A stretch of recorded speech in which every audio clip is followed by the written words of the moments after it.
Hello class +2। आज हम करने जा रहे हैं बहुत ही आसान टॉपिक है that is known as the ideal and non ideal solution based upon Raoult's law. जो आप पहले हमारी वीडियो में देख चुके हैं, कर चुके हैं, वो भी बहुत आसान था। एक्चुअली ये चैप्टर सारा ही बहुत ही आसान है। एक टर्म दूसरी टर्म से अच्छी तरह से रिलेट कर रही है, जिसके कारण इसको याद करना भी बहुत आसान हो जाता है। आइए अब हम शुरू कर रहे हैं ideal and non ideal solution. तो सबसे पहले हम आइडियल सोल्यूशन को अच्छी तरह से माइंड में सेट करेंगे कि आइडियल सोल्यूशन होता क्या है। पहले तो वर्ड आइडियल का मीनिंग क्या होता है? जो हर एक बात को मानता हो, जो हर एक बात को मानता हो। तो यहाँ पर भी आइडियल का वही मीनिंग है। आइडियल सोल्यूशन वो सोल्यूशन होते हैं विच ओबे रॉल्स लॉ, जो आपने पहले किया था, which obey Raoult's law at all the concentration and all temperature means कोई भी टेम्परेचर हो, एनी कंसंट्रेशन हो, चाहे आपने 5 मोल ऐड किए हैं 1 लीटर में, 10 मोल ऐड किए हैं 1 लीटर, मीन्स कोई भी कंसंट्रेशन हो, कोई भी टेम्परेचर हो, इफ राउल्स लॉ फॉलो हो रहा है तो हम उसको क्या कहेंगे? Ideal solution.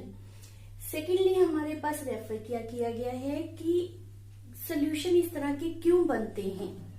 तो इसमें दो कंपोनेंट की मिक्सिंग होती है। दो कंपोनेंट वही जैसे हम पहले जानते हैं, one is solute and second is solvent.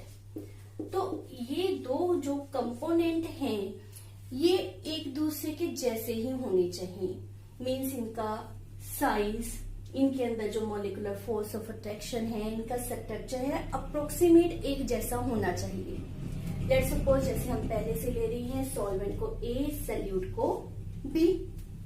तो ए में फोर्स ऑफ अट्रैक्शन कौन सी होंगी? ए और बी में फोर्स ऑफ अट्रैक्शन का नेचर क्या होगा? B.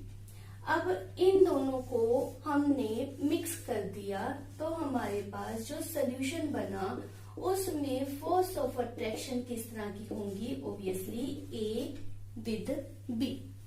Intermolecular forces A B बन गई, लेकिन जो उनकी स्ट्रेंथ है, जो आप कहते हो स्ट्रॉन्ग या वीक होना, जितनी यहां पर स्ट्रॉन्ग है उतनी ही इसमें होनी चाहिए और उतनी ही यहां पर होंगी।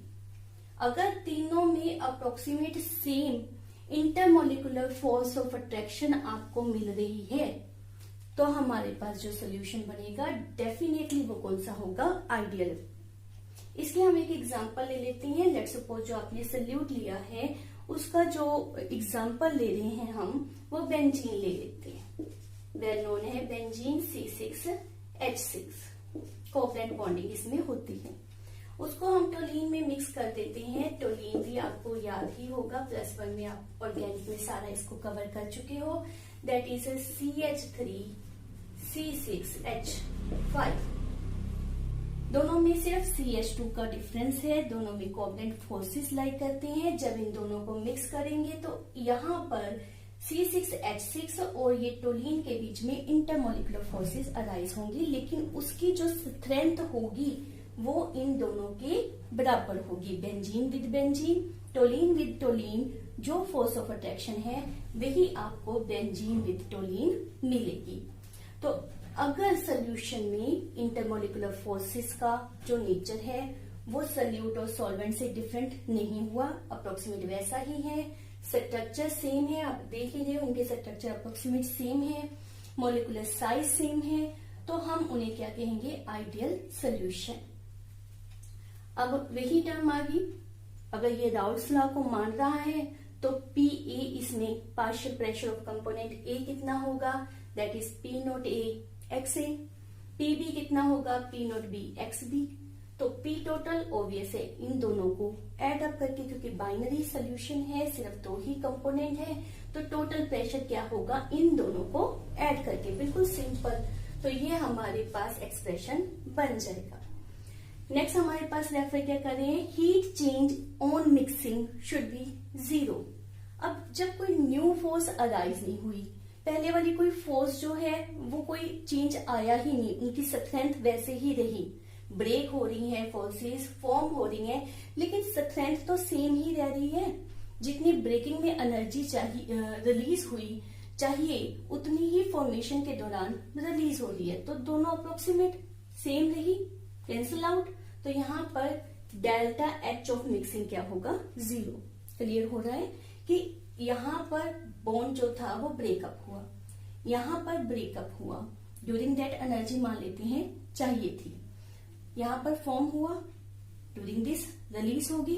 तो जितनी यहाँ पर चाहिए उतनी यहाँ पर रिलीज हो रही है, तो नेट आपके पास चेंज क्या होगा, 0। ना तो यहाँ पर एंडोथर्मिक होगी ना ही एक्सोथर्मिक रिएक्शन होगा, enthalpy of mixing remain 0। Volume में अगर तो बॉन्ड वीक या स्ट्रॉन्ग होते हैं तो ऑक्यूपाई करने वाला स्पेस बढ़ जाता है या कम हो जाता है। अब यहाँ हम कह रहे हैं फोर्सेस सेम है, तो वैसे वॉल्यूम में चेंज नहीं होगा, वॉल्यूम ऑफ मिक्सिंग क्या होगा, 0। और नंबर ऑफ एग्जांपल्स हमारे पास इसकी होती हैं, हमने इसको लिया है।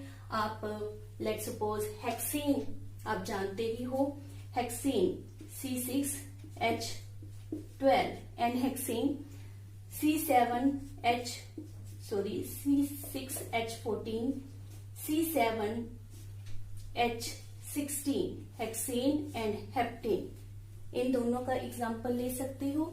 इन दोनों को भी मिक्स करेंगे तो हमारे पास क्या सोल्यूशन बनेगा, which is known as a ideal solution. Second हमारे पास आया था बिल्कुल इससे ऑपोजिट। ये आपको अगर समझ आ गया, बस जो यहाँ पर समझा है उसका बिल्कुल उल्ट यहाँ पर लिखते जाइए। नॉन आइडियल जो रॉल्स लॉ को फॉलो नहीं करता, तो इसकी तो टर्म ही नहीं रही, बस फॉलो नहीं करता। जो रॉल्स लॉ को फॉलो ना करे उसे हम क्या कहेंगे, नॉन आइडियल सोल्यूशन। रीजन क्या है, ये आपसे अलग से पूछ रहे, what is the reason of formation of non ideal solution, तो ये आप उसमें दे सकते हो। इसमें क्या होगा, ये जो दो कंपोनेंट को मिक्स करके आप सोल्यूशन फॉर्म कर रही हो, उनमें साइज डिफरेंट होगा, उनकी फोर्स ऑफ अट्रैक्शन डिफरेंट होगी, उनका स्ट्रक्चर डिफरेंट होगा, quite different from each other. Let's suppose हमारे पास जैसे एक एग्जांपल है ethyl alcohol and water. Normally आपको पता है कि इथाइल अल्कोहल जो है उसमें वेपर प्रेशर, कर चुके हो आप, ज्यादा होता है और वाटर में वेपर प्रेशर कम होता है। मीन्स इसमें जो फोर्स ऑफ अट्रैक्शन है वो वीक होगी, इसमें जो फोर्स ऑफ अट्रैक्शन है वो स्ट्रॉन्ग होगी। क्लियर? मान लेते हैं वाटर हमारे पास सॉल्वेंट है, वाटर एज सॉल्वेंट, और इथाइल अल्कोहल एज सॉल्यूट। इसमें जो बॉन्डिंग ली है वो वीक है और इसमें जो हम ले रहे हैं वो स्ट्रॉन्ग है। पहले तो ये दोनों एक दूसरे से डिफरेंट मान ली। अब इनको मिक्सअप किया तो यहां पर जो हमारे पास सॉल्यूशन बना उसमें फोर्सेस का नेचर ऑब्वियसली डिफरेंट आ जाएगा। इसकी थोड़ी सी आप आगे जाकर डिटेल भी करोगे जब हम इसकी टाइप्स करेंगे, तो किस तरह से बॉन्डिंग डिफरेंट होती है, type of bonding, covalent bond, कौन सी बॉन्डिंग इसमें लाई करती है, उसके बारे में हाइड्रोजन बॉन्डिंग होती है, उसके बारे में डिटेल से पढ़ेंगे। तो बॉन्डिंग का सिंपली मैंने एक बार आपको फंडा बताया है कि इसमें स्ट्रॉन्ग थी, इसमें वीक थी, तो मिक्सिंग के बाद भी बॉन्डिंग में डिफरेंसेस आएंगे। तो अब if there is change in the intermolecular force of attraction, there is change in size, there is change in shape of the solute and solvent, तो वहां पर हमारे पास नॉन आइडियल सोल्यूशन की फॉर्मेशन होगी। नेक्स्ट हमारे पास है इससे ऑपोजिट, राउस लॉ में P not A x A के इक्वल था, पीबी भी इक्वल था, पी टोटल भी इक्वल आया, दोनों के सम आपके। यहां पर डिफरेंट होगा, P A not equal, obviously opposite देना है। तो ये जो पार्शियल वेपर प्रेशर है whether P not A x A से ग्रेटर होगा या लेस होगा।